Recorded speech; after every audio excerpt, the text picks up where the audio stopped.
প্রতিক্রিয়ারই সমান এবং বিপরীতমুখী প্রতিক্রিয়া থাকে। বহু আগে নিউটন এই সূত্রটি দিয়ে গেছেন, কিন্তু ঢাকা বিশ্ববিদ্যালয়ে পড়া ছাত্রছাত্রীরা মনে হয় এই নিউটনের সূত্রটি কখনো পড়েননি, বা পড়লেও তারা মনে রাখতে চান না, এটিকে তারা অস্বীকার করেন। কিন্তু বাস্তবতা হচ্ছে আপনি যা করবেন তা ফিরে ফিরে আপনার কাছে আসবেই। সুন্দর করলে সুন্দর আপনার কাছে আসবে, অসুন্দর করলে অসুন্দর আসবে। হিংসা ছড়ালে হিংসা আপনার বিপরীতে আপনার দিকে ছুটে আসবে। যদি আপনি মনে করেন যে আপনি সমস্ত কিছু বুঝেন আর কেউ কিছু বুঝে না, সেটা মূর্খের স্বর্গে বসবাস করছেন। তারা ভুলে গেছে যে ইউনূস সরকারের শাসন আমল এখন আর নেই। 2026 সালের 12ই ফেব্রুয়ারি এদেশের জনগণ ইউনূস সরকারকে বিদায় করেছে। 18 মাসের যে মব রাজত্ব চলেছে, মগ রাজত্ব চলেছে, অসভ্যতা চলেছে, বর্বরতা চলেছে, নৃশংসতা চলেছে, দখলদারিত্ব চলেছে, জ্বালাও পোড়াও চলেছে, এগুলোর অবসান ঘটিয়ে দিয়েছে 26 সালের 12ই ফেব্রুয়ারি। এগুলো ভুলে গিয়ে তারা অসভ্যতাকে এমন পর্যায়ে নিয়ে গেছে, নোংরামিকে এমন পর্যায়ে নিয়ে গেছে যে সিটি কর্পোরেশনের ওয়াসার যে ম্যানহোলের ঢাকনাগুলো খুললে যে নোংরা গন্ধ বের হয়, অথবা সিটি কর্পোরেশনের বর্জ্যের গাড়িগুলো নিয়ে গেলে যে রাস্তায় নোংরা গন্ধ ছড়িয়ে পড়ে, ঠিক তেমনি এদের মুখ খুললে এরকম নোংরা অসভ্য কথাগুলোই বের হয়। দুঃখ হয় এদের মা বাবার জন্য। এদের মা বাবা হয়তো বা লেখাপড়া জানে না বলেই এই ছেলেদের অসভ্যতা, এই নোংরা কথাগুলো তারা শুনতে পায় না। বিশ্ববিদ্যালয়ে পাঠানো হয়েছে কি গালিগালাজ শেখার জন্য? তারা তাই করছিল। সর্বশেষ তারা ফেসবুকে স্ট্যাটাস দিয়ে শাহবাগে আসতে বলেছে। শাহবাগ কি আপনার বাপদাদার ভিটা?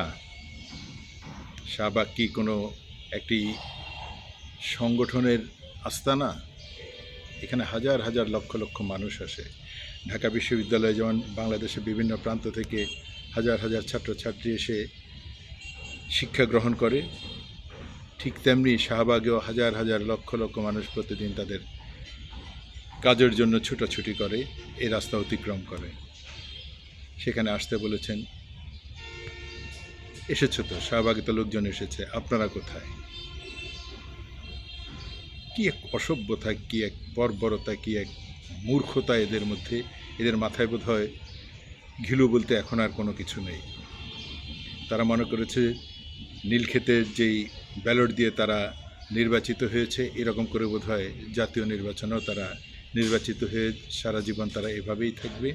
18 মাস যেভাবে লুটেপুটে খেয়েছে এভাবেই থাকবে। 18 মাস যে বর্বরতা দেখিয়েছে সেটাই চলতে থাকবে। কিন্তু এর যে অবসান ঘটিয়ে দিয়েছে 12ই ফেব্রুয়ারির নির্বাচনে, তারা এটি ভুলে গেছে।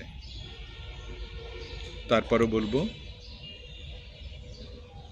অন্তত এই নোংরা অসভ্যদের বিরুদ্ধে আপনারা আরও ধৈর্যের পরিচয় দিবেন, আপনারা আরও জ্ঞানের পরিচয় দিয়ে এদেরকে সুন্দর দিয়ে বিতাড়িত করবেন।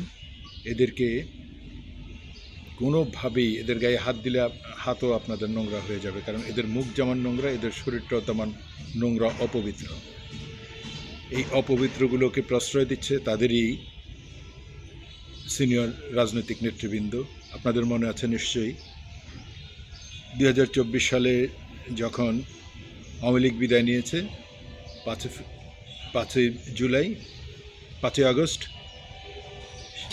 তারপর থেকে কিন্তু অনবরত গায়ে পড়ে পড়ে এরা একের পর এক নোংরা কথাবার্তা বলেছে, ভিডিও ছড়িয়েছে, ট্রোল করেছে। কিন্তু সমস্ত কিছুর উত্তর জনগণ ভোটের মাধ্যমে দিয়েছে।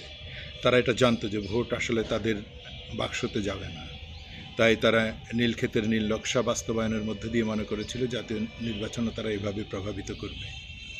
সেটি এদেশের জনগণ হতে দেয়নি, এদেশের সেনাবাহিনী হতে দেয়নি, এদেশের সচেতন রাজনৈতিক নেতৃবৃন্দ এই ফাঁদে পা দেয়নি বলেই তাদের এখন যে করুণ পরিণতি, তারা এটি বিশ্বাস করতে পারছে না। তারা মনে করছে তারা এখনও ক্ষমতায় রয়েছে, ইউনূসী ক্ষমতায় রয়েছে, সুতরাং যা ইচ্ছা তা করবে, যা ইচ্ছা তা বলবে। যা ইচ্ছা তা করা যায় না। একটি গণতান্ত্রিক রাষ্ট্রে আপনি আলোচনা করবেন, সমালোচনা করবেন, কিন্তু সেই ভাষাটা হতে হবে পরিশীলিত ভাষা হতে হবে। অসভ্যতা দিয়ে নয়, নোংরামি দিয়ে নয়, ভণ্ডামি দিয়ে নয়, গুন্ডামি দিয়ে নয়, নৃশংসতা দিয়ে নয়। তাই আপনারা যা করেছেন তার ফল কিঞ্চিত মাত্র গতকালকে আপনারা পেয়েছেন শাহবাগে। ভবিষ্যতে আশা করছি এখান থেকে শিক্ষা নিয়ে নিজেদেরকে আরও সংযত করবেন, মুখটাকে ব্রাশ করে পরিষ্কার করে নেবেন, মুখ দিয়ে যেন ডাস্টবিনের ময়লা না বের হয়, মলমূত্র যেন বের না হয়।